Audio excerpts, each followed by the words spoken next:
Changing of the guard, a recap of the 2002-2003 NBA season, the final farewell, and the Lakers' limp. As the 2002-2003 season tipped off, the air felt different. The three-peat Lakers were no longer the untouchable boogeyman of the league. They were a bruised empire, struggling with surgery recoveries and internal friction. Meanwhile, the greatest to ever do it was preparing to lace them up for the very last time. This wasn't just another season of basketball. It was an 82-game passing of the torch.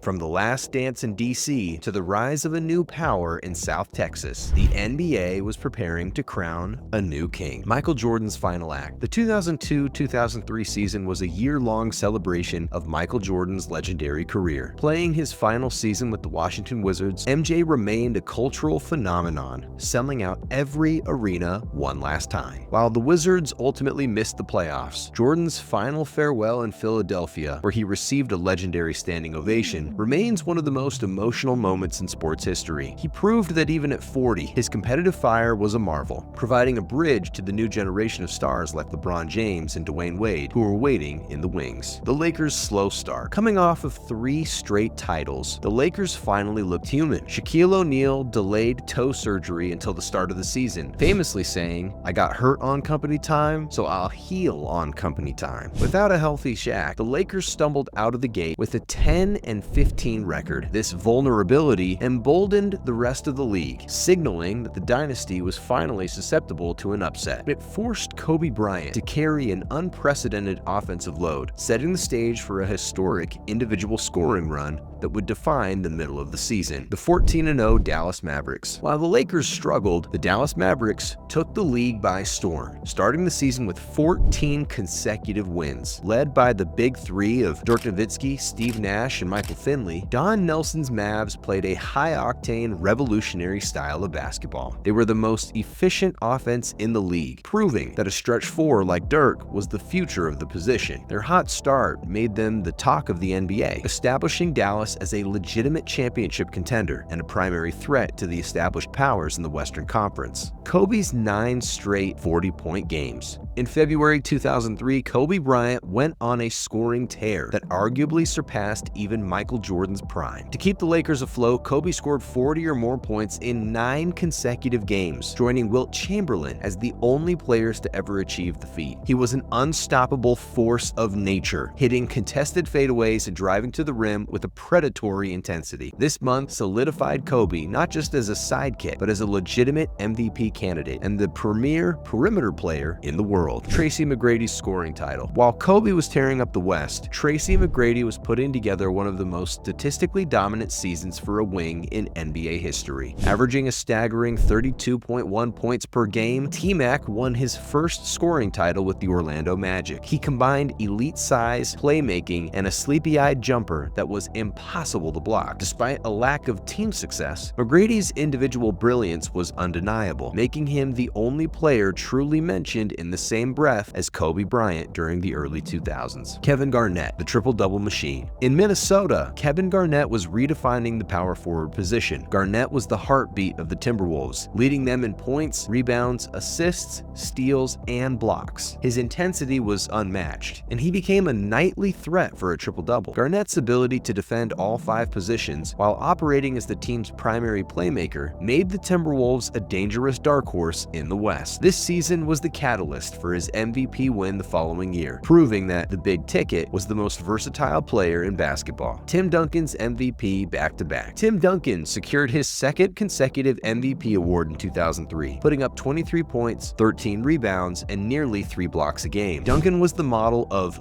boring perfection, anchoring a Spurs defense that was the best in the league. He didn't need the flashy highlights of Kobe or T-Mac. He simply won games through fundamental brilliance and elite rim protection. Duncan's leadership ensured the Spurs finished with the best record in the NBA at 60 wins and 22 losses, positioning them as the favorites to finally dethrone the Lakers. The Nets rule the East. For the 2nd straight year, Jason Kidd and the New Jersey Nets proved they were the kings of the Eastern Conference. Kidd remained the league's premier floor general, turning a roster of athletic role players into a transition nightmare. They swept through the Eastern Conference playoffs with a clinical efficiency, including a dominant sweep of the Detroit Pistons in the conference finals. The Nets proved that their 2002 finals run wasn't a fluke. They were a legitimate powerhouse built on chemistry, defense, and the vision of a Hall of Fame point guard. The emergence of Tony Parker and Manu Ginobili. While Duncan was the star, the 2002-2003 season saw the birth of the Spurs' legendary trio. A young Tony Parker took a massive leap in his second year, and a rookie from Argentina named Manu Ginobili brought a chaotic energy off the bench that the NBA hadn't seen before. Ginobili's Euro step and fearless passing gave the Spurs a dynamic secondary attack that they lacked in previous years. This season was the blueprint for the Spurs' decade-long dominance, proving that Greg Popovich had found the perfect supporting cast for Duncan. The Western Conference semifinals felt like the real NBA Finals. It was the moment everyone had been waiting for, the Spurs versus the Lakers. The Spurs dethroned the Empire. After 3 years of Lakers dominance, the Spurs finally broke through in the 2003 Western Conference Finals. In a tense 6-game series, the Spurs' depth and defensive discipline finally wore down the defending champs.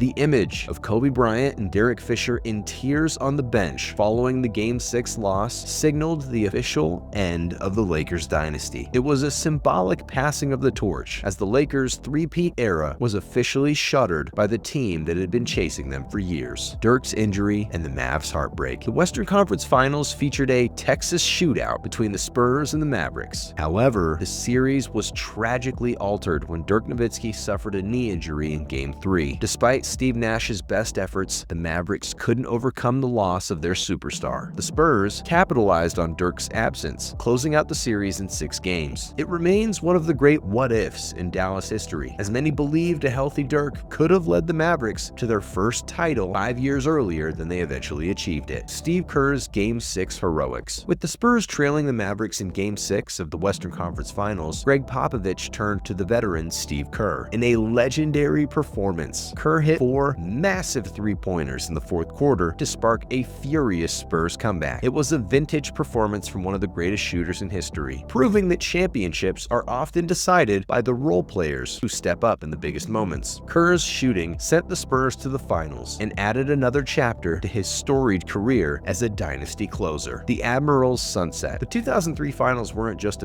about a trophy. They were about saying goodbye to a legend of the game. Tim Duncan's near quadruple-double. In the clinching Game 6 of the finals against the Nets, Tim Duncan put up one of the greatest individual performances in NBA history. He finished with 21 points, 20 rebounds, and 10 assists, and a disputed 8 blocks. Many fans still claim it was 10. It was a masterclass in two-way dominance, completely neutralizing the Nets' offense and ensuring the Spurs' second title. Duncan proved beyond a shadow of the doubt that he was the best player in the world, capping off an MVP season with a finals victory. David Robinson's retirement. The 2003 finals marked the final games for the Admiral David Robinson. A cornerstone of the Spurs franchise for 14 years, Robinson accepted a diminished role to help the team win one last title. In his final game, he put up 13 points and 17 rebounds, proving he still had admirable moments left in the tank. The image of Duncan and Robinson hugging on the court as champions was the perfect ending to one of the most successful Twin Tower partnerships in sports history. Robinson retired as a champion, leaving the franchise in the capable hands of Tim Duncan. The hype of the 2003 draft. As the Spurs celebrated, the rest of the league was looking forward to the most anticipated draft since 1984. The 2003 draft, featuring LeBron James, Carmelo Anthony, Chris Bosh, and Dwayne Wade, promised to change the league's trajectory forever. The LeBron sweepstakes had dominated the headlines all year, and his arrival signaled the start of a new era of NBA superstardom. The 2002-2003 season ended with the Spurs on top, but the chosen one was officially on his way to challenge the throne. That was 2003, the end of a dynasty, the farewell of a legend, and the dawn of a new generation. If you enjoyed watching this video, make sure to subscribe to the Swish List Podcast and go check out the rest of our NBA season recap videos. Leave us a comment and let us know what your favorite part was, and if we missed anything, be sure to let us know as well. And with that, Swish List Podcast, we are out.